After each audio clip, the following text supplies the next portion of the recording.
On the morning of July 4th, 2026, an 18-year-old named Nolan Xavier Wells got on a boat with a group of friends and headed out into the Gulf of Mexico. He would never come home. What happened on that island in the hours that followed remains, as of this recording, an open question. There is no verdict here. There is no confession. There is no single witness who has stepped forward to explain, once and for all, what happened to Nolan Wells. What there is, instead, is a fragmented and painstakingly reconstructed timeline, built from GPS records, drone flight logs, Coast Guard radio traffic, Marine Patrol reports, a fragment of video captured on Snapchat, and the conflicting memories of teenagers who were there and have never fully agreed with one another. This is not a story with a tidy ending. It is a story still being written in real time by investigators, by a grand jury that has not yet convened, and by a family that is still waiting for someone to tell them the truth. Before we get to Nolan, it helps to understand the place he disappeared from,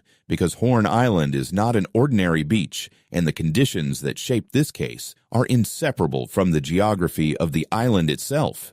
Horn Island is a long, narrow barrier island sitting in the Gulf of Mexico, roughly 10 to 12 miles south of Ocean Springs, Mississippi, part of a chain known as the Mississippi-Alabama Barrier Islands. It stretches for several miles, but is less than a mile wide at its widest point, a thin ribbon of sand, dune, and pine that separates the open Gulf to the south from the calmer waters of the Mississippi Sound to the north. The island has a long and layered history. It was used by the U.S. Army for classified testing during the Second World War, when it was closed off entirely to the public. It became a federally managed wildlife refuge in the 1960s, was folded into the newly created Gulf Islands National Seashore in 1971, and in 1978, Congress designated it a protected wilderness area, one of the last truly undeveloped barrier islands left on the Gulf Coast. It has weathered hurricanes, including Katrina in 2005, which swamped the island almost entirely, and it sits close enough to the site of the 2011 Deepwater Horizon oil spill that its shores were once encircled by tar and oil. Today, it is managed by the National Park Service, home to more than 200 documented bird species, sea turtles, and shifting freshwater ponds tucked between the dunes.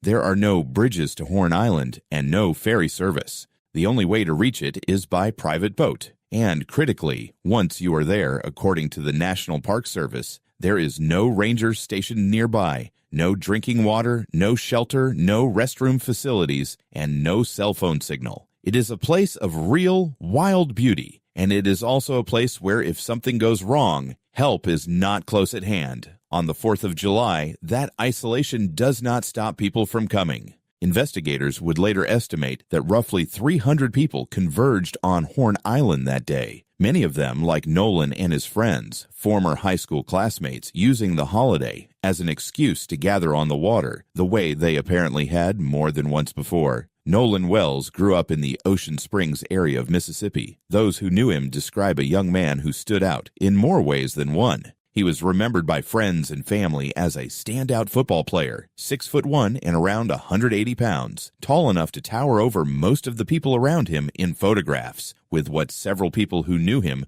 called an infectious smile. He had just finished high school and was expected to return to school later that summer to begin training for the upcoming football season. His parents, Christine Wansley and Elmore Wansley, would later describe him publicly as a special soul, a description offered by his mother in the raw and painful days after his body was found. In the photographs his family has shared since his death, Nolan is almost always surrounded by other people, an arm slung casually around a friend's shoulders, smiling at the camera. Friends describe the group he ran with as tight-knit, a circle that had known each other since high school, racially and ethnically diverse, the kind of friend group that had made this same trip to the island together before. Records obtained from the Mississippi Department of Marine Resources allow investigators, and now us, to reconstruct the boat's movements almost to the minute. The vessel Nolan was on departed from the southern shore of Mississippi at 9:56 in the morning. It arrived at the western tip of Horn Island at 11:14 a.m.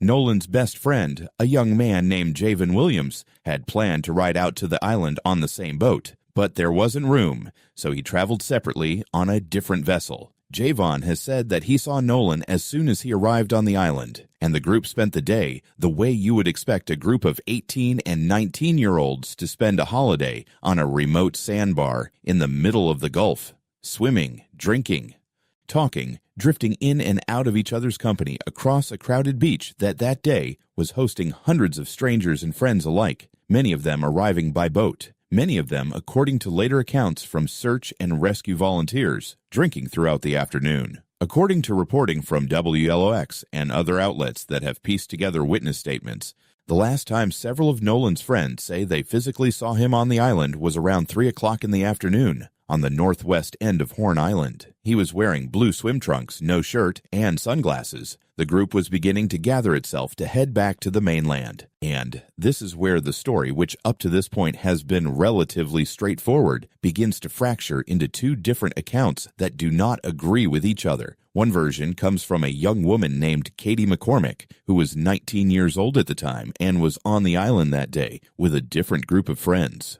According to her account, relayed publicly through her sister Gracie McCormick, because Katie herself has not given interviews, Nolan told her that he intended to get on the boat back home with his own friends. In this version of events, Katie had a conversation with Nolan, assumed he was heading toward his group to leave with them, and thought nothing more of it. Her sister has said that Katie and Nolan spoke only briefly, that Katie later left the island separately with her brother and his fiancée, and that the McCormick family has fully cooperated with investigators and with Wells's family throughout the process. The other version comes from Nolan's own friends, the group he arrived with. According to a Marine Patrol report from the Department of Marine Resources, several of those friends told deputies that when they left the island, Nolan was in the company of a woman they did not know, and that he had chosen to remain behind. In this account, Nolan told them he intended to stay on the island longer, and his friends left under the belief that he had made that choice himself, trusting that he would find his own way back or catch a ride with someone else later. These two accounts cannot both be true in the way they've been described, and Nolan's family, along with their attorney, civil rights lawyer Ben Crump,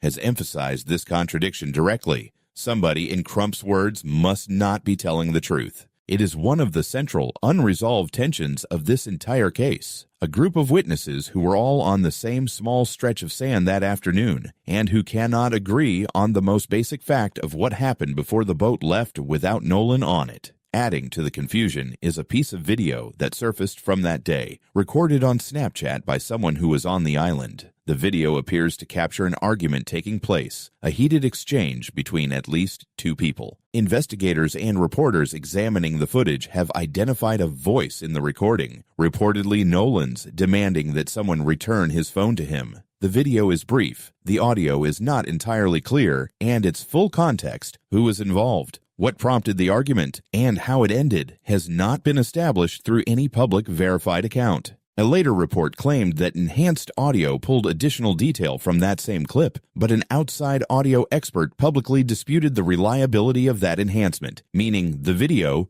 for now, remains exactly what it originally was. A few seconds of raised voices on a beach crowded with hundreds of people, one piece of a much larger puzzle investigators are still assembling. What is not in dispute, because it comes from hard GPS data rather than memory, is what happened to the boat itself. According to records from the Mississippi Department of Marine Resources, the vessel left Horn Island at 4:31 in the afternoon and began making its way back toward the mainland. It returned to its original departure dock, then later traveled into an area called Fort Bayou at 5:52 p.m., before returning to the dock again at 6:06 p.m. At no point in this sequence of movements does Nolan Wells appear to have been aboard. The friends who left the island that afternoon did so without him. For several hours after the boat's return, there does not appear to have been alarm. It was, after all, a holiday, a day when friend groups scatter and regroup, when someone staying behind on an island full of people they know might not, in the moment, seem like cause for concern.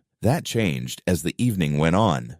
Christine Wonsley called a company called Sea-Tow, then contacted the Jackson County Sheriff's Office directly. Records show that around 4:30 that afternoon, before the boat had even fully returned, a Department of Marine Resources officer had already reached out to her, and she told him her son had spoken with the sheriff's office earlier in the day, but that she would cooperate however was needed. What followed, according to Wansley, was a period of what she described as back-and-forth confusion between different agencies, complicated by the fact that Horn Island sits out in the Mississippi Sound, a jurisdictional gray area between multiple departments. Eventually, the Jackson County Sheriff's Office opened a formal report. Later that night, Nolan's parents met a deputy in a McDonald's parking lot to relay everything they knew.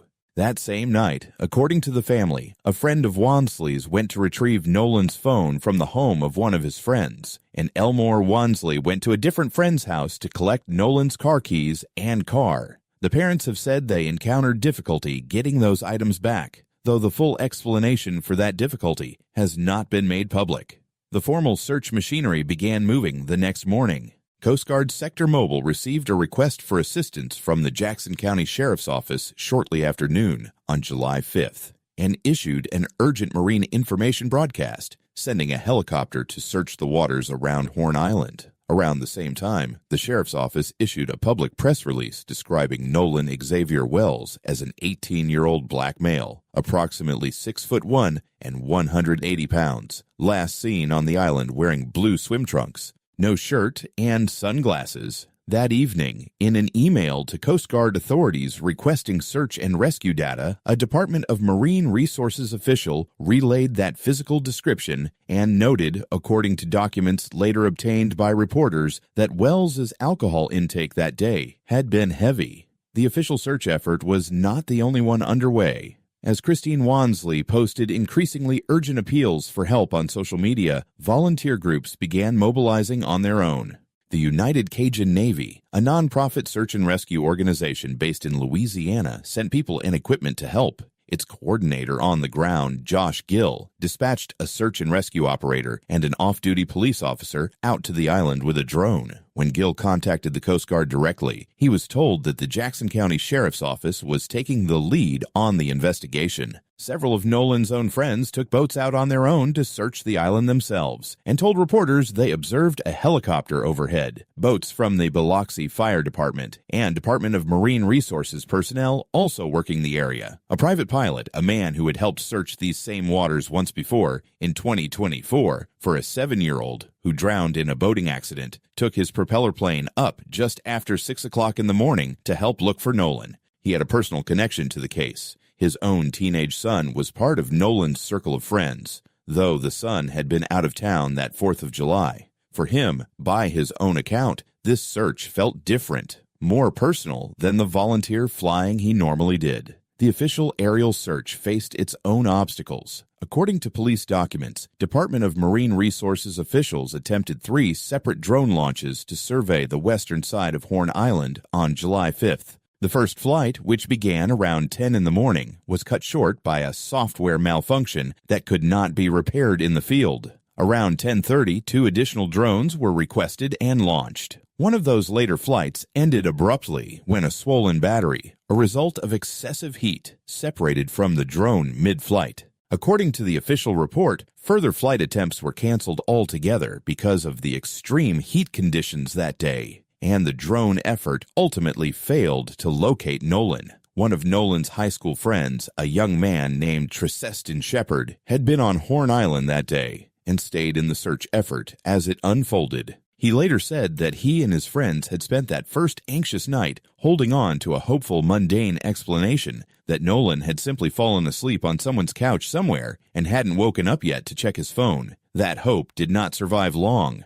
Writing to her growing online audience on July 6th, before her son's body was found, Christine Wansley described a family with, in her words, so many questions, hearts breaking, still waiting for Nolan to walk through the door with his beautiful smile. And, she added, a joke of course. Sheriff John Ledbetter, addressing the case publicly in those early days, offered the Jackson County Sheriff's Office's working understanding of what had happened based on witness interviews up to that point. From what his department had been told, he said, it sounded like Nolan had chosen to stay on the island under the assumption that he would ride back to the mainland with someone else. It was an early tentative account based on the same conflicting witness statements that would go on to become a central point of dispute in the case, and it was directly at odds with what Nolan's parents believed. Elmore and Christine have both said publicly that they cannot fathom their son choosing, on his own, to separate from his group of friends on a remote island. We always taught him, his father has said, that if you go with a group, you stay with the group. On the morning of Monday, July 6th, at approximately 8:45 a.m., law enforcement found a body in the water just off Horn Island, on the island's north shore, near its western tip, not far from where Nolan had reportedly last been seen 2 days earlier. The following day, the Jackson County Coroner's Office, through Coroner Bruce Lind, confirmed through dental records that the body was Nolan Wells. Brian Trasher, the vice president of the United Cajun Navy, had helped search for Nolan from the air before the body was found, and he later offered his own account, carefully framed as the observation of a search and rescue volunteer rather than a formal investigator. He described the beach on July 4th as packed with boats and people, many of whom had been drinking, and he said that if someone had gone into the water that day, strong rip currents in the area could have posed a real danger. A separate pilot who had helped search by air said something similar after the body was recovered. Based on where Nolan was ultimately found, he believed a rip current may have initially carried him away from shore before a shift in the tide brought him back, which would help explain why the body surfaced so close to where Nolan was last seen alive. Both men were careful to describe this as an informed theory, not a conclusion, and Nolan's own family has pushed back against the drowning explanation altogether, telling reporters that their son was a strong swimmer and that they remain unconvinced the water alone explains what happened to him. The days that followed the discovery of Nolan's body were marked by public grief and almost immediately, public scrutiny. On the same day that Nolan's identity was confirmed, attorney Ben Crump announced that he had been retained to represent the family,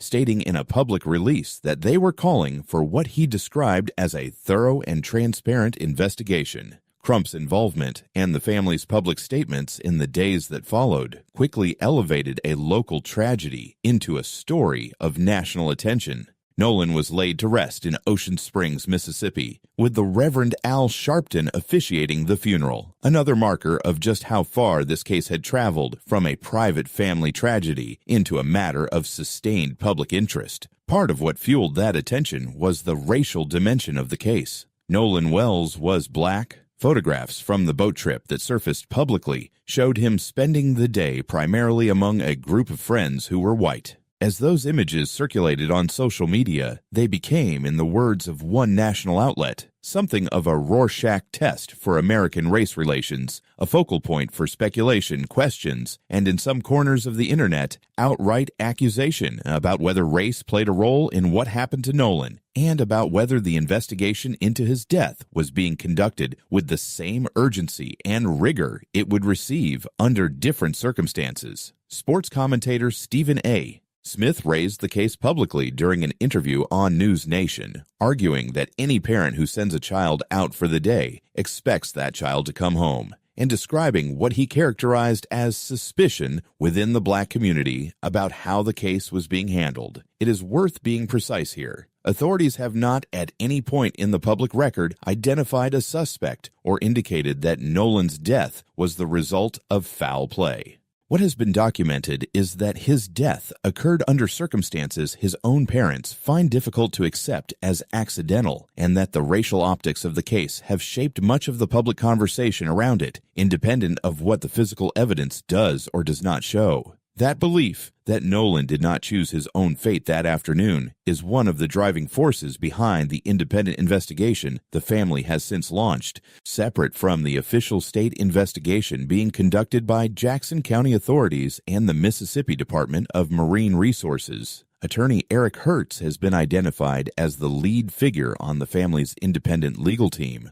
According to statements from Crump and Hertz, that team has been working alongside what they describe as oceanic engineering experts, examining questions about currents, tides, and drift patterns in the water around Horn Island, specifically trying to understand how and why Nolan's body was ultimately found in nearly the same location where he was last known to have been on the island 2 days earlier. It is a detail the family's team has flagged as scientifically significant. A question about whether ocean currents in that area would be expected to carry a body back toward its starting point, or whether that outcome raises questions that deserve closer examination. The question of cause and manner of death has itself become one of the most contested elements of this case, largely because more than 3 weeks after Nolan's body was recovered, the public still does not have a definitive answer. Frustrated by what they described as contradictions in early information from investigators and concerned about a lack of transparency, the Wells family commissioned their own independent autopsy. The results of that private examination were announced publicly on July 22nd. They did not provide the clarity the family was hoping for. The independent medical examiner ruled Nolan's cause and manner of death as undetermined, pending further investigation.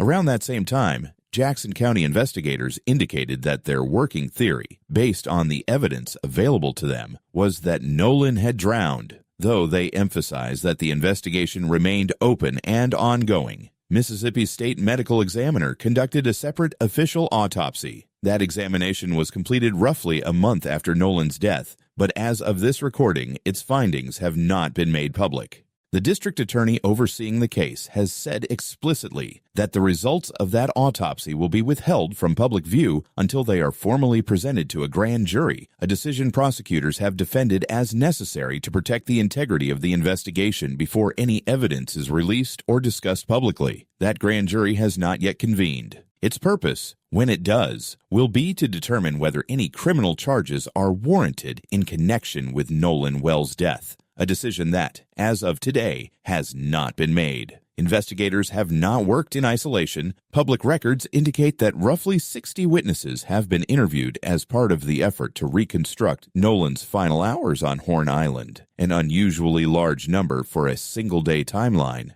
reflecting both the crowded nature of the island that afternoon and the seriousness with which authorities say they are approaching the case. Alongside the official investigation, outside voices with relevant expertise have weighed in publicly on what the currently available evidence suggests. A former FBI agent, Jennifer Coffindaffer, reviewed what she described as the publicly available surveillance footage, witness accounts, Coast Guard communications, and information about the riptide conditions in the waters around Horn Island that day. Her assessment, offered publicly, was that when all of that information is considered together, it points toward a tragic accident rather than an intentional act. At the same time, she was careful to frame this as her own reading of the public record rather than a final determination, and she said she doubted that what is already known would turn out to be the whole truth, warning that more details could still emerge that would change that picture. Not every development in this case has stayed within the boundaries of respectful public discourse. As speculation about Nolan's death spread across social media, so did accusations, some of them aimed at specific individuals who were on Horn Island that day. One former teammate of Nolan's became the subject of online claims tying him to the case. His attorney has publicly stated that these accusations are not supported by evidence. The online speculation escalated into something more serious in late July when federal authorities announced the arrest of a man from California identified in court documents as Joseph DeMarce on charges connected to a threat made against a Mississippi judge. According to the unsealed federal complaint, DeMarce sent a bomb threat via Facebook Messenger targeting Chancery Court Judge Ashley Cole. Judge Cole is the mother of one of Nolan's friends, someone connected to the circle of young people who were on the island that day.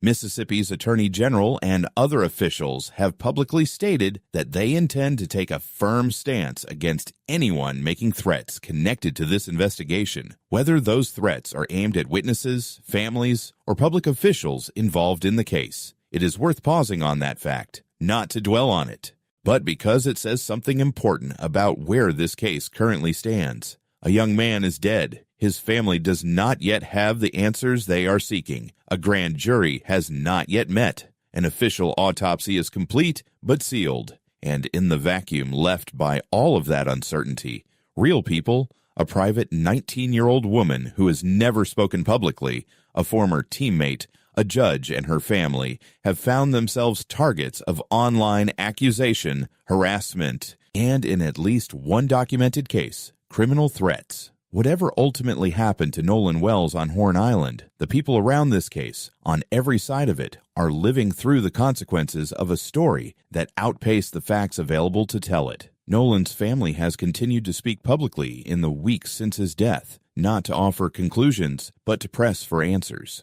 On July 20th, a memorial service was held for Nolan at Center Point Church in Ocean Springs, Mississippi. Family and friends gathered to remember him. Photographs from his life projected on a screen behind the pulpit. Attorney Ben Crump and Reverend Al Sharpton stood alongside Nolan's parents during the service, a visible marker of just how far this case had traveled from a private family tragedy into a matter of sustained national attention. In the weeks since, Crump has continued to provide public updates on the family's independent investigation, including remarks delivered at the National Urban League's annual conference, where he described the ongoing work with oceanic engineering experts and reiterated the family's central, unanswered question: what happened to their son in the hours after his friends left Horn Island without him? Christine Wansley has said through tears, in more than one public appearance, that at the end of the day, all she and her husband want is to know what happened and why their child did not come home. It is a simple sentence, and it captures, more than any piece of forensic evidence or GPS record could, what is actually at stake in this case. Somewhere between the moment Nolan Wells told either Katie McCormick or his own friends what his plans were that afternoon, and the moment his body was found in the water 2 days later, something happened that no one has yet been able to fully explain.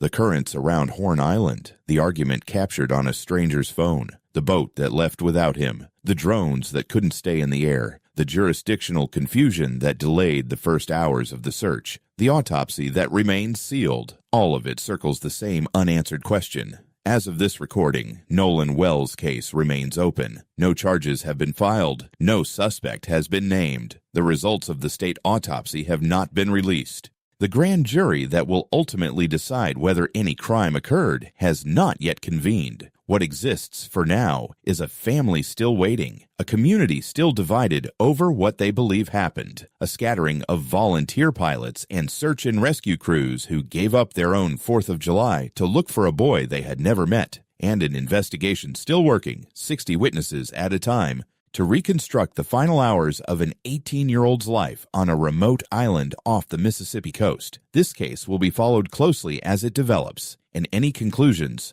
whatever they ultimately are, deserve to be reported with the same care that Nolan Wells' family has asked the public to extend to them from the very beginning.